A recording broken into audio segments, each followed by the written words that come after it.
Good morning students. Diwali के अवकाश के बाद आज हम पुनः वीडियो लेक्चर के थ्रू मिलने जा रहे हैं। आज का हमारा विषय है संयुक्त राज्य अमेरिका के संविधान में office of the president, America के राष्ट्रपति का पद, उसकी क्या स्थिति है, उसके क्या कार्य हैं, उसकी क्या शक्तियां हैं, कौन व्यक्ति राष्ट्रपति बन सकता है, इन सब बातों के बारे में आज अपन इस वीडियो लेक्चर में चर्चा करने जा रहे हैं। तो आज का हमारा विषय है अमेरिकी संघीय कार्यपालिका, अमेरिकन राष्ट्रपति। देखिए, अमेरिका के बारे में आपने सभी ने काफ़ी सुन रखा है और पिछले व्याख्यानों में हमने अमेरिका के संविधान के बारे में कई सारे बिंदुओं को टच भी किया है। अमेरिका का संविधान विश्व का सर्वाधिक संक्षिप्त संविधान है और उसी संक्षिप्त संविधान में अनुच्छेद 2 में एक छोटा सा वाक्य लिखा हुआ है जिसमें ये लाइन है कि अमेरिकी संघ की कार्यपालिका शक्ति एक राष्ट्रपति में निहित होगी। बस इतनी सी लाइन लिखी हुई है। तो इतने छोटे वाक्य की इतनी बड़ी छाया और कहीं देखने में नहीं मिलती है जैसा कि अमेरिका के संविधान में है। वस्तुतः कोई भी महत्वपूर्ण संस्था वैसी नहीं होती है, नहीं रहती है जैसा कि कानून उसे बनाता है। ये अमेरिका के संविधान के बारे में सही सिद्ध होती है। और जब से अमेरिका का संविधान बना है, लागू किया है, उसके बाद से आज तक अमेरिका के राष्ट्रपति की शक्तियों में निरंतर वृद्धि होती रही है और वॉशिंगटन से लेकर के आज तक जो भी व्यक्ति इस पद पर राष्ट्रपति बना है उसने इस पद को और भी अधिक शक्तिशाली किया है। और आज अमेरिका का राष्ट्रपति दुनिया में सबसे महान शासकों की श्रेणी में माना जाता है। मुनरो ने भी लिखा है कि अभी तक एक लोकतंत्र में किसी भी व्यक्ति ने इतनी शक्तियों का प्रयोग नहीं किया है जितना कि अमेरिका का राष्ट्रपति करता है। इसी संदर्भ में चूंकि वो एक महाशक्ति का शासनाध्यक्ष है तो राजनीति विज्ञान के विद्यार्थियों के लिए अमेरिका के राष्ट्रपति का अध्ययन करना बहुत ही महत्वपूर्ण हो जाता है, क्योंकि अमेरिका जिधर देखता है, अमेरिका जो करता है, अमेरिका की विदेश नीति, अमेरिका की शासन वाली पॉलिसीज, नीतियाँ विश्व की राजनीति को पूरी तरीके से प्रभावित करती हैं। तो वर्तमान जो भूमंडलीकरण के दौर में, वैश्वीकरण के दौर में और संविधानों के अध्ययन की श्रृंखला में अमेरिका के राष्ट्रपति का पद का अध्ययन करना राजनीति विज्ञान के विद्यार्थियों के लिए बहुत ही उपयोगी और महत्वपूर्ण है। जहाँ तक राष्ट्रपति का पद है तो राष्ट्रपति का पद तो मैंने अभी बताया, अनुच्छेद 2 में राष्ट्रपति पद के बारे में लिखा हुआ है। राष्ट्रपति पद के लिए जहाँ तक योग्यताओं की बात है तो उन्होंने अनुच्छेद 2 की उपधारा 1 में ये लिखा हुआ है कि राष्ट्रपति पद के लिए वही व्यक्ति योग्य पात्र होगा जो संयुक्त राज्य अमेरिका का जन्मजात नागरिक हो। दूसरी, उसकी आयु 35 वर्ष से कम ना हो। तीसरा, वो संयुक्त राज्य अमेरिका में कम से कम 14 वर्ष से निवास कर रहा हो। तो इसके लिए ये है कि लगातार 14 वर्ष रहना आवश्यक नहीं है, कुल मिलाकर उसके जीवन के 14 वर्ष उसमें रहना आवश्यक है। ये तो है सैद्धांतिक तथ्य। व्यवहारिक तथ्य में लॉर्ड ब्राइस ने लिखा है कि राष्ट्रपति पद का उम्मीदवार अमूमन ऐसा व्यक्ति होना चाहिए जिसने सार्वजनिक जीवन में विशेष कार्य करने के लिए प्रसिद्ध रहा हो, कांग्रेस का सदस्य रहा हो, सीनेटर रहा हो, राज्य का गवर्नर रहा हो, मंत्रिमंडल का सदस्य हो, योग्यता न्यायाधीश हो। कहने का मतलब है कि कुल मिला के वो एक सार्वजनिक क्षेत्र का प्रतिष्ठित व्यक्ति हो और व्यवहार में बड़े राज्यों के जो निवासी हैं वो उनके चुने जाने के अवसर अलग रहते हैं। अब बात उठती है कि राष्ट्रपति पद के लिए उन्मुक्तियां क्या हैं उन्मुक्तियों का मतलब ये होता है कि अगर कोई व्यक्ति उस देश का शासनाध्यक्ष और राज्याध्यक्ष है तो उसको संविधान की ओर से व्यवहार की दृष्टि से अनेक उन्मुक्तियां प्राप्त होती हैं। सबसे बड़ी बात तो यह है, हालांकि अमेरिका के संविधान में इस संदर्भ में कुछ भी वर्णन नहीं है, फिर भी परंपरा के अनुसार किसी भी अपराध में राष्ट्रपति को गिरफ्तार नहीं किया जा सकता है। चूंकि वो हेड ऑफ द गवर्नमेंट है, इसलिए उसके विरुद्ध कोई भी परमादेश आदेश जारी नहीं किए जा सकते हैं, क्योंकि वो देश का नंबर 1 नागरिक है और वो कानून बनाने वाला है और राज्याध्यक्ष है, संप्रभुता का प्रतीक है, इसलिए ये सब उन्मुक्तियां उसको दी जाती हैं। किसी भी न्यायालय में साक्षी और प्रतिवादी के रूप में उसको उपस्थित होने के लिए नहीं कहा जा सकता है। केवल सीनेट में उपस्थित हो सकता है अगर महाभियोग का समय हो, लेकिन उसमें भी उसकी स्वेच्छा है, वो चाहे तो आए और चाहे तो ना आए, वो मना भी कर सकता है। तो ये है, एक दो बार कई मामलों में सीनेट में महाभियोग के संदर्भ में आदेश दिए गए थे राष्ट्रपति को, लेकिन वो उपस्थित नहीं हुए। विशेष प्रकार की सीमा है।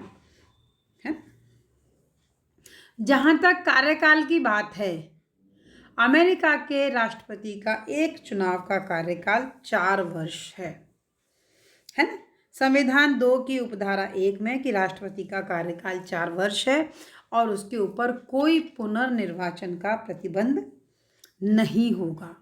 तो पहले जो राष्ट्रपति थे वॉशिंगटन ने, उन्होंने 2 चुनाव लड़ने के बाद तीसरी बार राष्ट्रपति का चुनाव लड़ने से मना कर दिया। तो इस प्रकार ये परंपरा स्थापित हो गई कि एक व्यक्ति 2 बार ही राष्ट्रपति पद पर रहेगा और तीसरी बार नहीं होगा। थियोडर रूजवेल्ट जो 1901 से 1909 तक थे, उन्होंने इस परंपरा को तोड़ने का प्रयास किया। वो तीसरी बार चुनाव लड़े, लेकिन वो चुनाव हार गए। तो इस प्रकार से ये परंपरा हो गई कि कोई भी व्यक्ति 3 बार राष्ट्रपति का चुनाव नहीं लड़ेगा। तो कुल है ना। लेकिन फ्रैंकलिन डी रूजवेल्ट जो सेकेंड वर्ल्ड वॉर के समय वो 2 बार राष्ट्रपति बने, 1940 में तीसरी बार राष्ट्रपति बने एंड 1944 में वो चौथी बार चुनाव लड़े और राष्ट्रपति बने। उसके बाद में चौथी अवधि को पूरा करने से पहले ही 1945 में उनकी मृत्यु हो गई। फिर 1964 में कांग्रेस के चुनाव में रिपब्लिकन पार्टी को बहुमत प्राप्त हुआ। उसने संविधान संशोधन किया और संविधान संशोधन में ये प्रस्ताव रखा गया, 22वां संविधान संशोधन था 1 मार्च 1951 में, और ये रखा गया कि एक व्यक्ति तीसरी बार राष्ट्रपति पद पर नहीं चुना जा सकता है। उसके लिए उन्होंने कहा कि वो 2 टर्म तो राष्ट्रपति का चुनाव लड़ सकता है और किसी भी कारण से अगर उपराष्ट्रपति राष्ट्रपति के पद पर कार्यकाल कर रहा है तो वो 1-2 वर्ष भी उसके अकाउंट में नहीं होंगे। तो अगर किसी व्यक्ति ने उपराष्ट्रपति पद पर कार्य कर रहा था, फिर रिक्त होने पर राष्ट्रपति पद पर कार्य किया, तो ऐसी स्थिति में भी उसका कार्यकाल 10 वर्ष से ज़्यादा नहीं हो सकता। इसी संशोधन काल में कांग्रेस के द्वारा तीसरी बार राष्ट्रपति पद अगर युद्ध काल में आग्रह किया जा सकता है, लेकिन ऐसा नहीं है। इसके बाद में अमेरिका के राष्ट्रपति का निर्वाचन। इस साल अमेरिका में लीप ईयर है और अमेरिका में राष्ट्रपति का चुनाव हो रहा है। आप लोग स्टूडेंट्स, राजनीति विज्ञान के विद्यार्थियों ने काफ़ी अखबारों में देखा होगा कि राष्ट्रपति के चुनाव की सरगर्मी है। अपने भारत में भी अखबारों में काफ़ी ज़्यादा राष्ट्रपति के चुनाव के बारे में आ रहा है। तो आपने अखबार वगैरह देखे होंगे, अध्ययन थोड़ा बहुत भी अगर देखा होगा तो आपको समझ में आ गया होगा कि राष्ट्रपति के चुनाव जो है वो किस तरीके से होता है। अमेरिका के राष्ट्रपति का निर्वाचन विश्व के भर के पत्रकारों को, सारी मीडिया को, सबको प्रभावित करता है और आकर्षित भी करता है। तो सबसे ज़्यादा आकर्षक तत्व अगर अमेरिका की राजनीति में कुछ है तो वो अमेरिका के राष्ट्रपति का निर्वाचन है। तो इसके ऊपर हर व्यक्ति इंटरेस्ट लेता है। शुरू में संविधान निर्माताओं में बहुत मतभेद था कि अमेरिका के राष्ट्रपति का निर्वाचन किस तरह से किया जाए, लेकिन सभी चर्चा और इसके बाद में ये हुआ कि अमेरिका के राष्ट्रपति का जो निर्वाचन है वो अप्रत्यक्ष चुनाव पद्धति से किया जाए। ये निश्चय किया गया कि राष्ट्रपति निर्वाचन अप्रत्यक्ष रूप से किया जाए। तो संविधान ने जो शुरू में घोषणा की, इसमें कई संशोधन होते चले गए। अब राष्ट्रपति और उपराष्ट्रपति के लिए एक साथ ही मतदान होता है। अब हालांकि अलग अलग होता है, पहले एक ही बार होता था, अब अलग अलग मतदान की व्यवस्था होती है। अब दूसरा परिवर्तन 23वें संशोधन द्वारा किया गया। इसमें जो कोलंबिया जिला है उसको शामिल किया गया था। उसके भी 3 सदस्य चुनने का अधिकार है। हालांकि कोलंबिया को कांग्रेस में प्रतिनिधित्व प्राप्त नहीं है क्योंकि वो एक राज्य नहीं है। तो इस प्रकार वर्तमान निर्वाचक मंडल के सदस्य 538 हैं, है ना। 533 तो कांग्रेस में है, 435 प्रतिनिधि सभा में और 100 सीनेट में और 3 कोलंबिया के। तो ये हो गए 538। तो जहाँ तक निर्वाचन पद्धति के जो स्टेप का जो प्रश्न है वो ये है, हालांकि अमेरिका के राजनीतिक संविधान निर्माता जो है वो राजनीतिक दलों का बिल्कुल भी पसंद नहीं करते थे, लेकिन चूंकि राजनीतिक दल किसी भी शासन को संभव बनाने की एक अनिवार्य आवश्यकता होती है, इसी के मद्देनज़र अमेरिका में राजनीतिक दलों का उदय हो गया। राष्ट्रपति के निर्वाचन में संविधान निर्माता बिल्कुल नहीं चाहते थे कि दलों की भागीदारी हो, लेकिन अब जो उम्मीदवार हैं, उम्मीदवारों का जो मनोनयन है वो राजनीतिक दलों के माध्यम से होता है। राजनीतिक दलों के समर्थन से निर्वाचक मंडल के जो सदस्य चुने जाते हैं वे अपने ही राजनीतिक दल के उम्मीदवार को समर्थन देने के लिए वचनबद्ध होते हैं।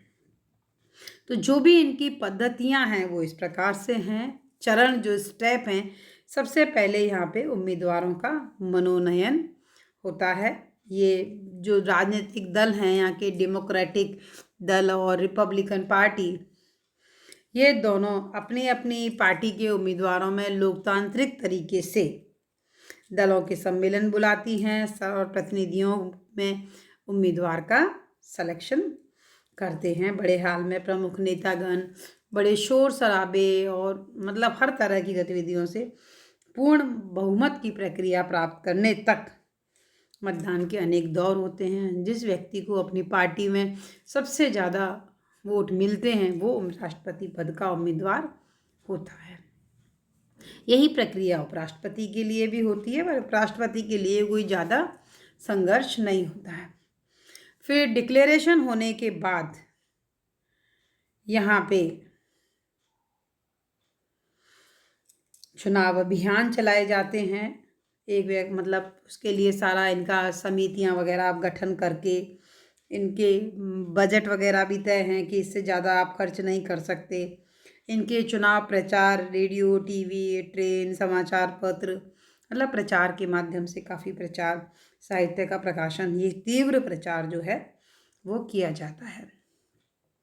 तीसरे स्टेप में यहाँ पे निर्वाचक मंडल का चुनाव होता है। निर्वाचक मंडल के जो सदस्य हैं इनको ये शपथ लेनी होती है कि वो अपने पक्ष के उम्मीदवार को वोट देंगे। निर्वाचक मंडल का चुनाव लीप ईयर में होता है।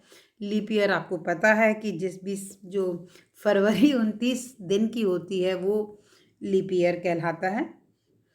तो चुनाव लीप ईयर के नवंबर महीने के पहले मंगलवार को, या सरकार और भी कोई डेट निर्धारित करे तो प्रत्यक्ष रूप से मतदाताओं के द्वारा निर्वाचक मंडल का चुनाव होता है। निर्वाचक मंडल का चुनाव अन्य चुनावों से मतलब सिर्फ राष्ट्रपति पद के उम्मीदवार के लिए होते हैं। इसमें 2 योग्यताएं हैं कि प्रथम तो 18 वर्ष की आयु प्राप्त हो और कम से कम 30 दिन जिस जगह वो वोट डाल रहा है, जिस राज्य में, और वहाँ पे उसका निवास होना चाहिए। अब साक्षर होना वहाँ पे ज़रूरी नहीं है। इसके बाद में दूसरी जो व्यवस्था है वो है सूची प्रणाली। ये सूची प्रणाली के आधार पर होता है, क्योंकि यहाँ जो वोट है किसी एक पर्टिकुलर व्यक्ति को नहीं डलते हैं, बल्कि राजनीतिक दल की सूची के पक्ष में डाले जाते हैं। और जिस दल का बहुमत आता है उस जगह की मतलब सारी सीटें जो हैं वो उस पार्टी को मिल जाती हैं। उदाहरण के लिए मतलब चुनाव जो है वो यहाँ का व्यक्तिगत नहीं होता है, वो सामूहिक होता है। जिस दल को मतदाताओं का बहुमत प्राप्त होता है उस दल के सभी उम्मीदवार राष्ट्रपति के निर्वाचक मंडल के सदस्य चुने जाते हैं। यदि न्यूयॉर्क राज्य में रिपब्लिकन पार्टी को 30,000 वोट मिलते हैं और डेमोक्रेटिक पार्टी को मान लो 31,000 वोट मिलते हैं, तो उस राज्य की सारी के सारे जो वोट हैं वो डेमोक्रेटिक दल से चुने जाएंगे। और जिस भी व्यक्ति को 538 में से 270 वोट मिल जाएंगे या मिल जाते हैं, वो राष्ट्रपति पद पर चुनने जाने के लिए चुन लिया जाता है। बाद में तो फॉर्मेलिटीज़ रहती हैं निर्वाचक मंडल वाले। चौथा जो पॉइंट है वो है कि निर्वाचक मंडल द्वारा राष्ट्रपति का चुनाव किया जाता है। हालांकि ये एक औपचारिकता मात्र है, क्योंकि निर्वाचक मंडल के सदस्य अपने राजनीतिक दल की रिकॉर्डिंग मशीन मात्र रहते हैं। निर्वाचक मंडल के सदस्य लोकप्रिय मतों का आदर करते हुए राष्ट्रपति और उपराष्ट्रपति के चुनाव में अपने ही दल के उम्मीदवार को मतदान करते हैं। हालांकि ये स्वतंत्र है कि वो किसी और को भी वोट दे सकते हैं, लेकिन अभी तक ऐसा हुआ नहीं है। अनेक बार हुआ है, लेकिन ज़्यादातर वो अपने ही पक्ष के उम्मीदवार को करते हैं। अपने निर्वाचक मंडल के सदस्य अपने राज्य की राजधानियों में इकट्ठा होते हैं, वहाँ उपराष्ट्रपति और राष्ट्रपति के पक्ष में मतदान करते हैं। मतों की गणना की जाती है और उनको वेरीफाइड करने के बाद सीनेट के अध्यक्ष के पास भेज दिया जाता है। सीनेट का अध्यक्ष कांग्रेस के दोनों सदनों की संयुक्त बैठक में मतों की गणना करता है और कानूनी तौर पर जीते हुए उम्मीदवार की घोषणा करता है। अभी अमेरिका में चुनाव चल रहे हैं, क्योंकि ये जो 2020 का साल है ये अमेरिका में चुनाव वर्ष है। यहाँ पे अभी डेमोक्रेटिक पार्टी के बाइडेन और रिपब्लिकन पार्टी के डोनाल्ड ट्रंप जो वर्तमान राष्ट्रपति हैं, दोनों के मध्य चुनाव हुआ था, मुकाबला है।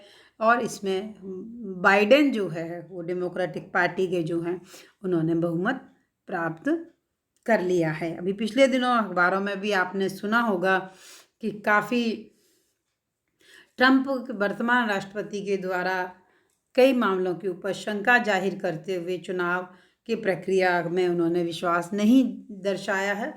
लेकिन ये सब मतलब जो भी है, और लेकिन फिर भी अमेरिका का जो चुनाव है वो इसी तरह से होता है ना, जीतने वाले व्यक्ति की घोषणा करता है। अभी अपन ने यहाँ पे एक शब्द की चर्चा की थी, वो है लोकप्रिय मत।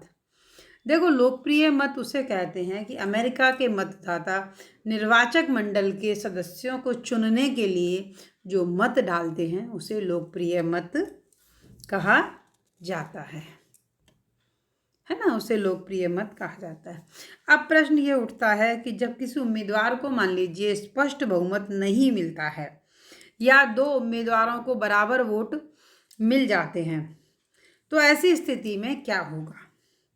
अगर बराबर वोट मिल जाते हैं या बहुमत नहीं मिलता है, तो ऐसी स्थिति में सबसे ज़्यादा जो ऊपर के जो 3 उम्मीदवार हैं उनमें से प्रतिनिधि सभा सबसे ज़्यादा वोट वाले को निर्वाचित घोषित कर सकती है। लेकिन जब प्रतिनिधि सभा जब चुनती है तो प्रत्येक राज्य का 1 वोट होता है, यानी कि 50 राज्य हैं तो प्रतिनिधि सभा में 50 जो राज्य हैं उनका 1 वोट, 50 वोट गिने जाएंगे और प्रत्येक राज्य के सदस्य बहुमत से ये निर्णय करते हैं कि उनके राज्य का वोट किस उम्मीदवार के पक्ष में जाएगा। अगर फिर भी समान हो जाए तो फिर इस पर जब तक उनका बहुमत ना आ जाए तब तक ये वोटिंग की प्रक्रिया जो है वो चलती रहती है। 1933 के पहले तक निर्वाचित होने के बाद 4 महीने पश्चात यानी 4 मार्च को नवीन राष्ट्रपति पद ग्रहण करता था, किंतु 20वें संविधान संशोधन के द्वारा राष्ट्रपति 4 मार्च के बजाय 20 जनवरी को अपना पद ग्रहण करता है। इस संबंध में यह निश्चय किया गया है कि यदि नवनिर्वाचित राष्ट्रपति अपने पद पर ग्रहण करने से पूर्व, पद पर आसीन होने से पूर्व अगर किसी भी कारण से उसकी मृत्यु हो जाती है तो उपराष्ट्रपति जो है वो राष्ट्रपति बन जाएगा, पद ग्रहण नहीं करेगा। जितना भी शेष पूरा समय है 4 साल, उतने समय के लिए वो राष्ट्रपति बन जाएगा। पद ग्रहण करते समय राष्ट्रपति को इस बात की शपथ लेनी पड़ती है और जो उसे संयुक्त राज्य अमेरिका के सर्वोच्च न्यायालय के मुख्य न्यायाधीश के द्वारा दिलाई जाती है। और शपथ यह है कि मैं गंभीरतापूर्वक ये शपथ लेता हूँ कि अमेरिका के राष्ट्रपति के पद पर निष्ठापूर्वक कार्य करूँगा और योग्यता भर अमेरिका के संविधान का संरक्षण और प्रतिरक्षण करूँगा। शपथ लेने के बाद अमेरिका का राष्ट्रपति अगले 4 वर्ष के लिए अपना कार्यकाल चुनने के लिए हो जाता है।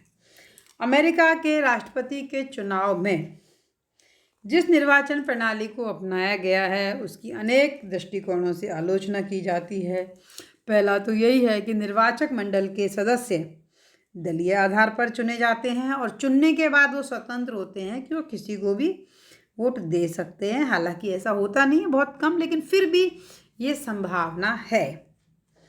दूसरी इस बात से है कि जिस विशेष को राजनीतिक दल का बहुमत मिलता है किसी दल में, राज्य में, तो उसकी सभी सीटें उसी राज्य को, उसी पार्टी को मिल जाती हैं। तो ये भी गलत है। कई बार ऐसा होता है कि उसको बहुमत नहीं मिलता है लेकिन फिर भी एक वोट के चक्कर में भी उसको सारी सीटें उसको मिल जाती हैं। तो इस चीज़ का बहुत आलोचना का विषय ये बनता है। तीसरा, जो घनी आबादी वाले जो बड़े राज्य हैं इनका महत्व बहुत अधिक बढ़ जाता है और अभी व्यवहारिक रूप से ये देखने में आया है कि बड़े राज्य और बड़ी जनसंख्या वाले राज्यों का ही राष्ट्रपति के रूप में बोलबाला रहता है। एक आलोचना इस आधार पर भी की जाती है कि निर्वाचक मंडल के बहुमत अगर क्लियर कट ना हो तो ऐसी स्थिति में प्रतिनिधि सभा के द्वारा राष्ट्रपति चुना जाता है और उससे परिणाम में भिन्नता आ सकती है। इसके बाद में अमेरिकी चुनाव में एक और चीज़ समस्या आजकल जो आ रही है वो है अत्यधिक खर्चीली व्यवस्था हो गई है। यहाँ बहुत पैसा खर्च होता है और अमेरिका के राष्ट्रपति को चुनाव कराने के लिए चुनाव आयोग जैसी कोई स्वतंत्र और केंद्रीय संस्था नहीं है। अमेरिका को चुनाव जो है वहीं के राज्यों के द्वारा अपनी अपनी अलग अलग व्यवस्था है और अलग अलग नियम के हिसाब से वो अपना अपना चुनाव करते हैं। इसी वजह से कई बार ये इशू विवाद का इशू बन जाता है।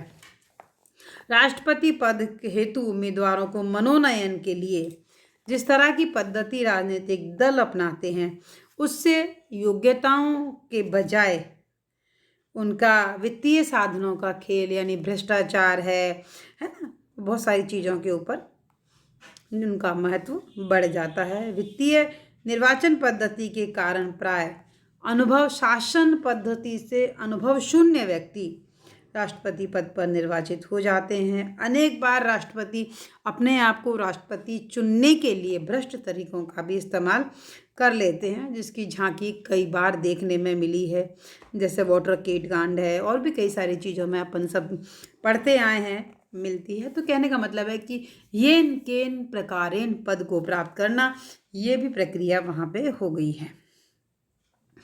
और ये लिखा है कि यहाँ के राष्ट्रपति का जो चुनाव है अत्यधिक खर्चीला, जटिल, लंबे समय तक चलने वाली प्रक्रिया है।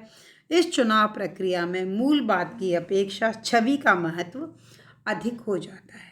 खैर, जो भी है, इस तरीके से अमेरिका का राष्ट्रपति चुना जाता है और जो है वो नेक्स्ट 4 साल के लिए वो अपना काम करता है। राष्ट्रपति पद के लिए क्या महाभियोग की प्रक्रिया है, क्या उत्तराधिकार है, और राष्ट्रपति के पद की कार्य शक्तियाँ और महत्व, इस विषय के ऊपर अपन अगला जो वीडियो लेक्चर नेक्स्ट उसमें अपन चर्चा करेंगे। तब तक के लिए धन्यवाद, सुनते रहिएगा।